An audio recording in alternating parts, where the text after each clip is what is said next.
요사이 보수단체들의 이른바 태극기 집회에는 어김없이 성조기가 등장합니다. 대형 성조기도 등장하고요. 또 한 손에는 성조기, 한 손에는 태극기 이렇게 들고 흔드시는 그런 분들도 참 많고요. 자, 이 현상 우리 어떻게 봐야 할지 문화비평가 경희대 이택광 교수와 함께 생각해 보겠습니다. 이택광 교수 어서 오십시오. 네, 반갑습니다. 네. 왜 미국 국기가 우리 집회에 등장하느냐. 많은 그렇죠. 분들이 좀 의아해합니다. 네. 어떻게 사실 보세요? 그래서 이제 미국 국기를 앞세운 시위가 없진 않아요. 그러니까 예를 들어서 그리스 같은 경우도 보시면은 자유 시위 할 때 보면은 자유의 신상을 들고 나온다든가 이런 건 있어요. 네. 그때 이 자유 시위를 하시는 분들은 이제 무역 개방, 예. 국경 개방, 신자유주의적으로 이렇게 국가를 바꿔야 한다 이렇게 주장하시는 분들이거든요. 그런데 이제 그런 분들이 극우 보수다 이렇게 부르기는 좀 어려운 그런 분들이에요. 그러니까 전 세계적으로 이 미국 성조기라든가 또 자유의 신상 이런 걸 들고 나와서 시위를 하는 예. 집단이 아예 없는 건 아닙니다. 예. 그런데 이제 한국 같은 경우는 이런 분들이 극우들이나 또 보수들이라는 거죠. 예. 물론 본인들을 극우라고 지칭하지는 않지만 보수라고 지칭하시는 분들, 애국자라고 지칭하시는 분들, 심지어는 본인들이 지금 하고 있는 집회 이름도 태극기 집회라고 붙였지 않습니까? 부르죠. 예. 탄핵 반대 집회인데 이제 그런 식으로 애국자를 자처하시는 분들이 성조기를 흔들고 있다는 거죠. 그러니까요. 참 이상한. 그 애국의 대상이 일이에요. 대한민국이에요, 미국이에요. 그러니까 이제 보시는 분들이 헷갈리는 거죠. 예. 도대체 뭘 위해서 저렇게 두 깃발을 들고 나왔냐라는 것이고요. 사실 논리는 이겁니다. 이제 미국이 없으면 살 수 없다. 미국이야말로 한국의 구세주고 네. 미국에 대한 어떤 그런 혈맹 관계가 무너지면은 한국도 없다. 이런 주장을 하시는 분들이 한국에서는 극우이자 또 일부 보수들인 거죠, 그러니까. 예. 그건 아마 뿌리는 한국 전쟁이겠죠. 기본적으로 이제 이게 우리나라가 이 냉전을 통해서 만들어졌기 때문에 이런 현상이 나타난다고 볼 수가 있는데 이게 단순하게 그냥 미제국주의 이런 식의 어떤 수사로는 설명이 안 되는 게 있죠. 왜냐하면 냉전을 통해서 그 건국된 나라가 우리만 있는 건 아니거든요. 네, 말레이시아도 있고요. 예. 또 잘 아시는 것처럼 아시아의 많은 국가들이 실제로 냉전을 통해서 만들어졌습니다. 냉전을 통해서 만들어진 데다가 또 내전을 우린 겪었잖아요. 그렇죠. 한국 전쟁을 겪었고 그리고 분단이 지금까지 이어지고 있고. 네. 예. 근데 이제 저는 그 내전 상황이라는 건 한국만 특이한 것은 아니라는 거죠. 권헌익 교수라고 케임브리지에 지금 이제 계신 석좌 교수로 계십니다. 예. 이분이 연구한 게 바로 그거예요. 냉전이라는 것이 한국의 특수한 상황. 다시 말해 우리만이 그런 냉전의 어떤 피해자고 우리만이 그런 걸 겪은 것처럼 생각하시는데 이 권헌익 교수의 연구에 따르면 그렇지 않죠. 여러 냉전이 있었습니다. 그러니까 아시아야말로 냉전의 각축이 벌어졌던 장소였어요. 네. 그러니까 우리만 냉전을 겪은 게 아니라는 거죠. 내부의 내전도 겪었다. 그렇죠. 내전도 겪고 거기서도 양민학살이 일어났고 제노사이드가 다 일어났어요. 예. 타이완 같은 것도 마찬가지죠. 그런데 왜 거기에서는 이런 현상이 발생하지 않느냐는 거죠. 왜 미국기와 자기 자국의 깃발을 같이 흔드는 성조기와 자기의 깃발들을 같이 흔드는 그런 시위가 일어나지 않느냐는 겁니다. 이게 참 궁금한 이야기죠. 정말 궁금해요. 왜 우리만 그런 거예요, 사실은. 우리만. 예. 저는 이게 이런 그 현상의 실마리를 이해하려고 그러면 일단 인천의 자유공원을 한번 가봐야 된다라는 생각이 듭니다. 거기 메가더 장군 동상이 있죠. 네. 그 자유공원에 가보시면 그 말씀하신 것처럼 메가더 장군 동상이 거기 있어요. 근데 재밌는 거는 이 비슷한 어떤 그런 동상들이 건립되어 있는 곳이 있는데 싱가포르를 가보시면 싱가포르를 점령했던 최초로 와서 이제 발견하고 거기를 식민지로 만들었던 영국 장군 그 동상이 서 있죠. 예. 이건 꽤 오래된 이야기입니다. 예. 근데 메가더 장군 같은 경우는 사실 얼마 되지도 않은 거고 예. 1950년대 인천 상륙작전을 기리기 위해서 세워져 있는데 그 밑에 보시면 그 건립문이 있어요. 뭐라고 써 있습니까? 거기에 보면은 운동권 경문 같은 내용이 거기에 있습니다. 읽어보시면은 굉장히 그 멋지게 적혀 있는데 메가더 장군이 와가지고 정의에는 국경이 없고 투쟁에는 산도 불도 거침이 없다. 네. 이러한 정의로서 이러한 투쟁을 감행하여 자유세계의 노선 위에 승리를 가져오고 그리하여 만인의 감격과 찬양을 몸에 두른 이가 있었으니 그가 바로 여기 이 동상의 주인공 더글러스 메가더 장군이다. 이렇게 적혀 있어요. 맨 네. 서두가. 네. 그리고 그 밑에 보시면은 이러한 메가더 장군이 오셔가지고 한국을 구하지 않았다면 한국은 있을 수 없다. 네. 이런 이야기로 네. 이렇게 전체 걸림문이 마무리를 짓고 있습니다. 일종의 한국의 구세주 네, 그 이런 굉장히 식의 의미네요. 그렇죠. 우리가 이미 알고 있는 게 굉장히 훌륭한 문인의 작품이에요, 이게. 근데 그 길을 보시면, 여기서 보시면은 한국 우파들이 한국이 건립되는 과정을 뭐라고 묘사하고 있냐면 투쟁과 전쟁. 네. 이 과정을 통해서 형성됐다. 이렇게 주장을 해요. 예. 근데 그럼 투쟁과 전쟁은 바로 앞에서 말씀드렸던 것처럼 공산주의에 대한 투쟁과 전쟁이었겠죠. 그렇죠. 단순한 외적도 아니고. 예. 근데 여기서 한번 이 6.25가 일어나기 전에 한국 상황을 한번 보시면, 생각해 보시면, 그때는 남북이 분단되기 전에는 우리 스스로를 동포라고 불렀습니다. 네. 남북이 따로 있었던 것도 아니고, 어허. 동포라는 것은 세포 같다는 뜻입니다. 이거는 그 민족주의 중에서도 서양 민족주의에는 이런 동포라는 개념은 없어요. 그러니까 같은 세포를 타고난 민족, 네. 나치 정도나 이제 아리안족의 동일한 피를 나누고 있는 이렇게 주장을 하죠. 일반적인 민족주의에도 이런 그 경향이 잘 나타나지 않습니다. 한국 같은 경우는 이런 생물학적인 어떤 상상력이 아주 들어있죠. 민족에 대해서. 예. 같은 피를 나누고 있는, 같은 유전자를 가지고 있는, 그리고 뭐 잘 아시는 것처럼 북방에서 내려온 거죠. 말 타는 기마민족의 후예, 뭐 이런 식의 생각이 있는데, 얼마 전에 뭐 그 대학 연구소에서 한국 유전자 지도를 분석해서 보니까 60% 이상이 동남아에서 왔다. 그런데 재밌는 건 거기 그 결과를 발표한 기사 댓글을 한번 가보시면 그게 반발하는 분들이 굉장히 많습니다. 아니다라고. 우리는 기마민족이다. 왜 동남아냐.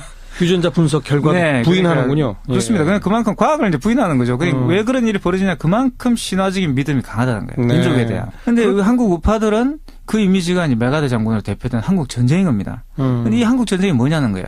공산주의자라는 새로운 세력. 이전에 존재하지 않았잖아요. 공산주의자라는 사람이. 예. 근데 이 사람이 나타나가지고 갑자기 이제 전쟁을 하게 되고, 그리고 이 공산주의 때문에 같은 동포라고 불렀던 사람들을 어떻게 만듭니까? 적으로 만들게 되는 거죠. 빨갱이 적. 그리고 갑자기 네. 저 태평양 건너, 그죠? 이전 구한말에는 또 다른 그 양의의 어떤 적이라고 불렀던 조선 사람들이 그 미국을 우방으로 생각하게 된 거예요. 네, 네. 이 세상이 완전히 뒤집힌 거죠. 근데 축이 바뀐 겁니다. 동포가 적이 되고 그렇죠. 오히려 이방인이 친구가 되는. 친구가 되는. 네. 아주 경천동절일이 일어나게 된 거예요. 근데 이 중심에 바로 한국 우파 또는 한국의 보수들이 있다는 겁니다. 네. 이런 어떤 뒤바뀐 세계. 어떻게 예. 보면 신천지가 온 거죠. 네. 근데 거기에 냉전이 있었던 거예요. 친구 정도가 아닌 거 아니에요? 혈맹이죠. 구세주입니다. 혈맹이면서 구세주니까 그분들 머릿속에는 미국이 더 위에 있는 거 아니에요? 그렇죠. 우리의 주인이죠. 또 우리 그렇죠. 아버지 같은 존재고 우리를 돌봐주는 분이고 예. 그죠? 그래 그분에게 잘 보이는 이게 약간 제가 보기엔 기다리 아저씨 신드롬 같아요. 기다리 아저씨 신드롬. 그래서 이런 현상들이 지금 이 태극기 집회 또는 뭐 탄핵 반대 집회에 나타나고 있고 네. 이 박근혜 대통령의 지금 법정 대리인이라 법률 대리인이라고 하는 서석구 변호사 같은 경우가 오늘 뭐 헌재에서는 네. 태극기를 흔들려고 하다가 제지당했다고 하던데. 태극기를 일단 들고 서 있었다고 그러더라고요. 예. 근데 여기서 뭐 법정에서는 태극기를 들고 서 있었는데 이 탄핵 반대 집회에 나오셔가지고는 영어로 연설을 하셨어요. 영어 연설. 물론 뭐 다 영어로 하신 건 아니고 중간에 다른 말씀을 하시다 갑자기 일부 부분을 일부 영어로. 부분을 영어로 했는데 뭐라고 했냐 그러면 이 집회를 미국에서도 보고 있다. 네. 그래서 영어로 하겠다 그러면서 영어로 잠깐 몇 마디를 했습니다. 그게 뭐냐 우리는 여기 조국을 지키기 위해서 왔다라고 했고요. 그리고 또 보시면은 We are here to defend our country. 그리고 또 뭐라고 그랬냐 Today is the happiest time ever since I was born. 태어나서 가장 행복한 순간이다. 예. 이렇게 하고 We will get victory. 우리는 승리할 것이다. 이런 말을 했어요. 예. 사실 뭐 맥락이 안 맞는 문장의 세 개인데 이걸 영어로 말을 하고 뭔가 이렇게 왜 영어로 한 겁니까? 그건 이제 미국 사람 들으라고 한 거죠. 근데 미국 사람들이 사실 한국말로 이야기한다고 해서 듣지 않을 리는 없잖아요. 요즘에 예, 뭐 번역기도 많이 발달 구글로 검색해보면 나오는데. 예. 그러니까 이게 뭐냐 그러면 우리가 이만큼 미국에 대해서 잘 안다. 또는 미국은 우리 편이다. 확고한 믿음이 있으니 그런 거 아니겠습니까? 네. 미국이 왜 우리 편이라고 생각할까? 미국이 바로 박근혜 대통령을 구원할 것이다. 이런 거 아니겠어요? 그러니까 아니면 또 미국의 마음을 바꿔야지 이게 바뀐다. 근데 상식적으로 그게 논리적으로 말이 됩니까? 원래 이제 이데올로기라는 것은 말이 안 되는 걸 말이 되게 만드는 겁니다. 예. 그러니까 사실 우리가 이 이데올로기가 뭔지 설명해봐라 그러면 일반인이든 또는 뭐 전문가들 잘 설명하지 못하죠. 이데올로기가 무엇인가에 대해서는.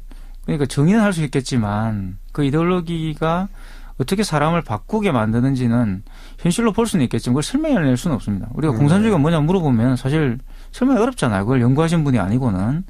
그런데 그거 알 수 없는 그런 것 때문에 동포를 적으로 만들어서 거기에서 국가를 건국하게 되는 과정들이 우리의 역사였다는 거예요. 그리고 그걸 우리의 건국을 도와준 것은 미국이다. 그렇죠. 그렇게 이제 철석같이 믿게 되는 거죠. 그런데 그거는 이제 그 한국 전쟁을 직접 경험한 세대들의 머릿속에는 아주 깊게 각인돼 있었을 가능성이 있다고 봅니다. 네. 근데 젊은 층들도 요즘 그런 집회에 나가서 성조기를 흔들잖아요. 그렇죠. 그들의 생각은 또 왜 그런 겁니까? 저는 그러니까 과거에 지금 탄핵 반대 집회에 모이시는 그 나이 드신 어르신 세대들 같은 경우는 미국이 우리의 구세주고 정말 우리를 도와준 훌륭한 친구라고 생각을 하면서 동시에 공포심이 있었어요. 공포. 네. 공포심이 있었죠. 두려워했죠. 그러니까 미국 만약에 말을 안 들으면 우리가 당할 수 있다. 예. 그 전쟁 과정에서 그 끔찍한 그런 걸 봤기 때문에 그건 공포심이 있지만 지금 젊은 세대들 특히 지금 넷 우익이라 불리는 이 세대들 일베와 같은 세대들은 그렇지 않습니다. 그러니까 미국을 합리적으로 신봉하는 거죠. 미국의 그러한 효율성, 미국 자본주의, 미국의 어떤 부 이런 것들을 숭배하는 거예요. 그러니까 이게 이제 진짜 친미라고 볼 수가 있는 거죠. 진짜 극우적인 차원에서 미국의 어떤 그런 힘을 숭상하는 그런 거라고 볼 수가 있습니다. 그래서 이런 넷 우익들의 어떤 활동, 다시 말하면 젊은 세대들에게 전이된 이런 친미주의는 형태는 유사하지만 내용은 저는 좀 다르다 봐요. 훨씬 더 강력한 친미네요. 그래서 여기는 이제 미국 자본주의를 숭상하는 것이죠. 미국 자본주의를 숭상하는 것이고 어떻게 보면 신자유주의를 숭상한다고 말할 수가 있습니다. 미국으로 대표되는. 그러니까 사실 탄핵 반대 집회에 나오시는 이 나이 드신 어르신들은 사실 미국의 신자유주의를 지지하는 건 아니거든요. 미국이 우리를 구해줬기 때문에 은덕을 갚아야 된다. 이런 식의 약간 전통적이고 보수적인 그런 생각과 또 미국에 대한 공포심과 또는 그 공산주의에 대한 두려움과 이런 것들이 다 결합이 돼가지고 지금 드러나고 있다고 한다면 넷 우익들이 보여주고 있는 친미주의라는 것은 미국의 신자유주의 정책이라든가 미국이 가진 자본주의라든가 또 미국이 가진 군사력 이런 것에 대한 숭배예요. 실질적인 추상적 힘에 대한 숭배죠. 그래서 더 이제 실질적인 그런 극우적인 어떤 양태를 띠고 있다고 볼 수가 있고 어떻게 보면 진정한 친미주의가 아닌가 이런 생각도 듭니다. 네. 그 약간 생각은 다르지만 성조기를 함께 드는 것은 그런 의미에서 둘 다 어쨌든 친미는 친미인 거죠. 그렇죠. 이제 이 언어가 좀 다르죠. 그러니까 예를 들어 이런 거죠. 그러니까 세계 질서에서 미국이 없는 세계 질서를 상상할 수 있느냐, 중국의 세계 질서로 한국이 들어가면 잘 살겠느냐 이런 식의 이야기를 하는 거예요. 정도의 차이가 있지만, 그러니까 넷 우익들이 그냥 그 이전의 어떤 냉전 세대 그 우익들처럼 감정적인 차원에서 미국을 지지하고 하는 건 아니고요. 미국의 세계 질서를 지지하는 거죠.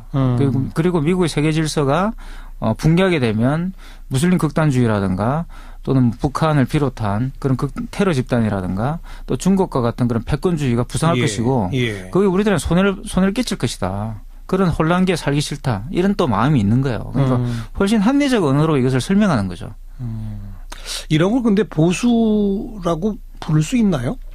그래서 굉장히 이제 이런 것들은 사실 우리가 이제 보수 진보 이런 규정들은 전통적인 유럽 정치사에서 나온 거죠. 뭐 잘 아시겠지만 그런 유럽 정치는 제가 볼 땐 전후 특히 2차 세계대전 이후의 그런 체제에서는 붕괴했다고 저는 생각이 들어요. 그러니까 특히 아시아에 오게 되면 진보 보수라는 것은 무의미해지는 거죠. 그러니까 진보를 하던 분들이 보수가 되는 것은 아주 빠르고요. 특히 식민지적 경험을 거친 나라들 같은 경우 그런 어떤 진보주의를 표방했던 사람들이 집권하고 또는 그 국가를 관리하는 차원에 가면 이제 우파가 되는 경우를 심심찮게 볼 수가 있습니다. 그러니까 놀라운 게 뭐냐면 옛날 일제 식민지 시대에 일본의 마르크스주의 경제학자들이 대다수는 경성대학에 와서 교편을 잡고 있었어요. 그러니까 지금의 서울대죠.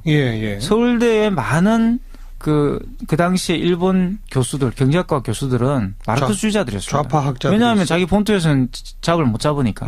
본토에서는 교직을 얻지 못하니까 식민지 변방으로 온 거예요. 근데 이런 양상들은 대부분 다른 식민지 국가에도 비슷하게 보이거든요. 그런 분들의 제자들이 국가를 세우게 되면 우파가 되는 겁니다. 그래요. 우리나라도 그렇습니다. 우리나라도 대부분 보시면은 한국의 보수 경제학자들 또는 극우 경제학자들 불리는 분들의 스승들은 대부분 마르크스주의자인 경우가 굉장히 많습니다. 아, 그래요. 그래서 굉장히 이분들이 마르크스주의에 대해서 특히 공산주의에 대해서 갖고 있는 많은 어떤 생각들은 몰라서 그렇다기보다는 우리는 이미 알고 있지만 그게 얼마나 나쁜지 알아라는 태도가 굉장히 강해요. 그분들 같은 경우는. 그렇다면 우리의 보수 쪽에서 이런 친미주의라고 하는 것은 앞으로 계속 지속되게 가겠군요. 그렇죠. 좀 다른 형태로 지속될 것이고요. 저는 이것은 한국이 그냥 친미주의라 불러서 그렇지 저는 다른 말로 바꿔서 생각을 해봐야 한다고 봅니다. 그게 뭐냐면 대안은 없다라는 생각이 하는 거죠. 이 생각이 하는 거죠. 한국의 친미주의라는 것은 사실 대안은 없다는 것이에요. 그러니까 극우도 마찬가지입니다. 지금 나이 들은 그 냉전 세대, 냉전 우익들도 마찬가지로 대안은 없다는 거죠. 소련을 선택했으면 봐봐 우리가 어떻게 살았을까라는 거예요. 이 대안은 없다라는 이 강력한 정언 명령을 넘어가야 된다. 이것과 다른 대안은 있다. 대안은 무엇인가? 그렇죠. 라는 것을 물어봐야 된다. 다양한 대안을 토론할 수 있어야 되는데 아예 딱 문을 닫아버리면 그렇죠. 그게 바로 보수국 극우입니다. 이제 좀 왜 성조기를 그렇게 열심히들 흔드시는지 이해가 되는군요. 오늘 여기까지 합시다. 수고하셨습니다. 네, 감사합니다. 네, 경희대학교 이태광 교수였습니다.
라는 거죠. 내부의 내전도 겪었다. 그렇죠. 내전도 겪고 거기서도 양민 학살이 일어났고 제노사이드가 다 일어났어요. 예. 뭐 타이완 같은 것도 마찬가지죠.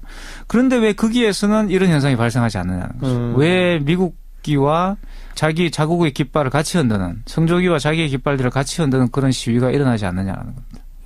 이게 참 궁금한 이야기죠. 정말 궁금해요. 왜 우리만 그런 거예요, 사실은. 우리만. 예. 저는 이게 이런 그 현상의 실마리를 이해하려고 그러면 일단 인천의 자유공원을 한번 가봐야 된다라는 생각이 듭니다. 거기 메가더 장군 동상이 있죠. 네. 그 자유공원에 가보시면 그 말씀하신 것처럼 메가더 장군 동상이 거기 있어요. 근데 재밌는 거는 이 비슷한 어떤 그런 동상들이 건립되어 있는 곳이 있는데, 싱가포르를 가보시면 싱가포르를 점령했던, 최초로 와서 이제 발견하고 거기를 식민지로 만들었던 영국 장군 그 동상이 서 있죠. 예. 이건 꽤 오래된 이야기입니다. 예. 근데 메가더 장군 같은 경우는 사실 얼마 되지도 않은 거고, 예. 1950년대 인천 상륙작전을 기리기 위해서 세워져 있는데, 그 밑에 보시면 그 건립문이 있어요. 뭐라고 써 있습니까? 거기에 보면은 운동권 경문 같은 내용이 거기에 있습니다. 읽어보시면은 굉장히 그 멋지게 적혀 있는데, 메가더 장군이 와가지고 정의에는 국경이 없고 투쟁에는 산도 불도 거침이 없다. 네. 이러한 정의로서 이러한 투쟁을 감행하여 자유세계의 노선 위에 승리를 가져오고 그리하여 만인의 감격과 찬양을 몸에 두른 이가 있었으니 그가 바로 여기 이 동상의 주인공 더글러스 메가더 장군이다. 이렇게 적혀 있어요. 맨 네. 서두가. 네. 분들이 성조기를 흔들고 있다는 거죠. 그러니까요. 참 이상한. 그 애국의 대상이 일이에요. 대한민국이에요, 미국이에요, 그러니까 이제 보시는 분들이 헷갈리는 거죠. 예. 도대체 뭘 위해서 저렇게 두 깃발을 들고 나왔냐라는 것이고요. 사실 논리는 이겁니다. 이제 한국이 미국이 없으면 살 수 없다. 그 미국이야말로 한국의 구세주고 네. 미국에 대한 어떤 그런 혈맹 관계가 무너지면은 한국도 없다. 이런 주장을 하시는 분들이 한국에서는 극우이자 또 뭐 일부 보수들인 거죠, 그러니까. 예. 그건 아마 뿌리는 한국 전쟁이겠죠. 기본적으로 이제 이게 우리나라가 이 냉전을 통해서 만들어졌기 때문에 이런 현상이 나타난다고 볼 수가 있는데, 이게 뭐 단순하게 그냥 뭐 미제국주의 뭐 이런 식의 어떤 수사로는 설명이 안 되는 게 있죠. 왜냐하면 냉전을 통해서 그 건국된 나라가 우리만 있는 건 아니거든요. 네, 말레이시아도 있고요. 예. 또 뭐 잘 아시는 것처럼 아시아의 많은 국가들이 실제로 냉전을 통해서 만들어졌습니다. 냉전을 통해서 만들어진 데다가 또 내전을 우린 겪었잖아요. 그렇죠. 한국 전쟁을 겪었고, 그리고 분단이 지금까지 이어지고 있고. 네. 예. 근데 이제 저는 그 내전 상황이라는 건 한국만 특이한 것은 아니라는 거죠. 이 권헌익 교수라고 케임브리지에 지금 이제 계신 석좌 교수로 계십니다. 예. 이분이 연구한 게 바로 그거예요. 냉전이라는 것이 한국의 특수한 상황. 다시 말하면 우리만이 그런 냉전의 어떤 피해자고 우리만이 그런 걸 겪은 것처럼 생각하시는데 이 권헌익 교수의 연구에 따르면 그렇지 않죠. 여러 냉전이 있었습니다. 그러니까 아시아야말로 냉전의 각축이 벌어졌던 장소였어요. 네. 그러니까 우리만 냉전을 겪은 게 아니라. 요사이 보수단체들의 이른바 태극기 집회에는 어김없이 성조기가 등장합니다. 대형 성조기도 등장하고요. 또 한 손에는 성조기, 한 손에는 태극기 이렇게 들고 흔드시는 그런 분들도 참 많고요. 자, 이 현상 우리 어떻게 봐야 할지 문화비평가 경희대 이택광 교수와 함께 생각해 보겠습니다. 이택광 교수 어서 오십시오. 네, 반갑습니다. 네.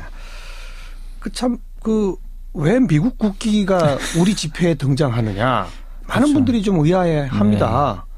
어떻게 보세요? 사실 그래서 이제 미국 국기를 앞세운 뭐 시위가 없진 않아요. 그러니까 예를 들어서 뭐 그리스 같은 경우도 보시면은 뭐 자유 시위 할 때 보면은 뭐 자유여신상을 들고 나온다든가 이런 건 있어요. 네. 그때 이 자유 시위를 하시는 분들은 이제 무역 개방, 예. 국경 개방, 뭐 신자유주의적으로 이렇게 국가를 바꿔야 한다 이렇게 주장하시는 분들이거든요. 그런데 이제 그런 분들이 극우 보수다 이렇게 부르기는 좀 어려운 그런 분들이에요. 그러니까 전 세계적으로 이 뭐 미국 성조기라든가 또 뭐 자유의 신상 이런 걸 들고 나와서 시위를 하는 예. 집단이 아예 없는 건 아닙니다. 예. 그런데 이제 한국 같은 경우는 이런 분들이 극우들이나 또 보수들이라는 거죠. 예. 물론 뭐 본인들을 극우라고 지칭하진 않지만 보수라고 지칭하시는 분들, 애국자라고 지칭하시는 분들, 심지어는 본인들이 그 지금 하고 있는 집회 이름도 태극기 집회라고 지금 붙였지 않습니까? 부르죠. 예. 탄핵 반대 집회인데 이제 그런 식으로 애국자를 자처하시는 유전자 분석 결과 네, 부인하는군요. 그러니까 그렇습니다. 예. 그냥 그만큼 과학을 이제 부인하는 거죠. 그러니까 왜 그런 일이 벌어지냐 그만큼 신화적인 믿음이 강하다는 거예요. 네. 민족에 대한. 근데 한국 우파들은 그 이미지가 이제 메가더 장군으로 대표된 한국 전쟁인 겁니다. 근데 이 한국 전쟁이 뭐냐는 거예요. 공산주의자라는 새로운 세력. 이전에 존재하지 않았잖아요. 공산주의자라는 사람이. 예. 근데 이 사람이 나타나가지고 갑자기 이제 전쟁을 하게 되고 그리고 이 공산주의 때문에 같은 동포라고 불렀던 사람들을 어떻게 만듭니까? 적으로 만들게 되는 거죠. 빨갱이 적. 그리고 갑자기 네. 저 태평양 건너, 그죠? 이전 구한말에는 또 다른 그 양의의 어떤 적이라고 불렀던 조선 사람들이 그 미국을 우방으로 생각하게 된 거예요. 네, 네. 이 세상이 완전히 뒤집힌 거죠. 근데 축이 바뀐 겁니다. 동포가 적이 되고 그렇죠. 오히려 이방인이 친구가 되는. 친구가 되는 네. 아주 경천동절일이 일어나게 된 거예요. 근데 이 중심에 바로 한국 우파 또는 한국의 보수들이 있다는 겁니다. 네. 이런 어떤 뒤바뀐 세계. 어떻게 예. 보면 신천지가 온 거죠. 네. 근데 거기에 냉전이 있었던 거예요. 친구 정도가 아닌 거 아니에요? 혈맹이죠. 구세주입니다. 혈맹이면서 구세주니까 그분들 머릿속에는 미국이 더 위에 있는 거 아니에요? 그렇죠. 우리의 주인이죠. 또 우리 그렇죠. 아버지 같은 존재고 우리를 돌봐주는 분이고 예. 그죠? 그래 그분에게 잘 보이는 이게 약간 제가 보기엔 기다리 아저씨 신드롬 같아요. 기다리 아저씨 신드롬. 그래서 이런 현상들이 지금 이 태극기 집회 또는 뭐 탄핵 반대 집회에 나타나고 있고 네. 이 박근혜 대통령의 지금 법정 대리인이라 법률 대리인이라고 하는 서석구 변호사 같은 경우가 오늘 뭐 헌재에서는 네. 태극기를 흔들려고 하다가 그리고 그 밑에 보시면은 이러한 메가더 장군이 오셔가지고 한국을 구하지 않았다면 한국은 있을 수 없다. 네. 이런 이야기로 네. 이렇게 전체 걸림문이 마무리를 짓고 있습니다. 일종의 한국의 구세주 네, 그 이런 굉장히 식의 의미네요. 그렇죠. 우리가 이미 알고 있는 게 굉장히 훌륭한 문인의 작품이에요, 이게. 근데 거기를 보시면 여기서 보시면은 한국 우파들이 한국에 건립되는 과정을 뭐라고 묘사하고 있냐면 투쟁과 전쟁. 네. 이 과정을 통해서 형성됐다. 이렇게 주장을 해요. 예. 근데 그럼 투쟁과 전쟁은 바로 앞에서 말씀드렸던 것처럼 공산주의에 대한 투쟁과 전쟁이었겠죠. 그렇죠. 단순한 외적도 아니고. 예. 근데 여기서 한번 이 6.25가 일어나기 전에 한국 상황을 한번 보시면, 생각해 보시면, 그때는 남북이 분단되기 전에는 우리 스스로를 동포라고 불렀습니다. 네. 남북이 따로 있었던 것도 아니고, 동포라는 것은 세포 같다는 뜻입니다. 이거는 그 민족주의 중에서도 서양 민족주의에는 이름 동포라는 개념은 없어요. 그러니까 같은 세포를 타고난 민족, 네. 나치 정도나 이제 아리안족의 동일한 피를 나누고 있는 이렇게 주장을 하죠. 일반적인 민족주의에도 이런 그 경향이 잘 나타나지 않습니다. 한국 같은 경우는 이런 생물학적인 어떤 상상력이 아주 들어있죠. 민족에 대해서. 예. 같은 피를 나누고 있는, 같은 유전자를 가지고 있는, 그리고 뭐 잘 아시는 것처럼 북방에서 내려온 거죠. 말 타는 기마민족의 후예. 뭐 이런 식의 생각이 있는데 얼마 전에 뭐 그 대학 연구소에서 한국 유전자 지도를 분석해서 보니까 60% 이상이 동남아에서 왔다. 그런데 재미있는 건 거기 그 결과를 발표한 기사 댓글을 한번 가보시면 거기에 반발하는 분들이 굉장히 많습니다. 아니다라고. 우리는 기마민족이다. 왜 동남아냐.